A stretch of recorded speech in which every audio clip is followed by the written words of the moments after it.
ఒకటి గుర్తుపెట్టుకోండి, ప్రార్థించినప్పుడు దేవుడు ఒక 3 విధానాలలో మనకు ఆన్సర్ ఇస్తాడట. అదేంటంటే, ఒకటి వెంటనే చేస్తాడు. నువ్వేదైనా ఒక విషయం కోసం ప్రార్థిస్తున్నావా, గుర్తుపెట్టుకో, దేవుడు వెంటనే చేస్తాడు. 2, దేవుడు ఏం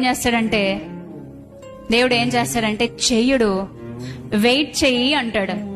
చేస్తాను, వెయిట్ చెయ్యి అంటాడు. మూడోది ఏమంటాడంటే, నువ్వు మార్చుకోవాల్సింది చాలా ఉంది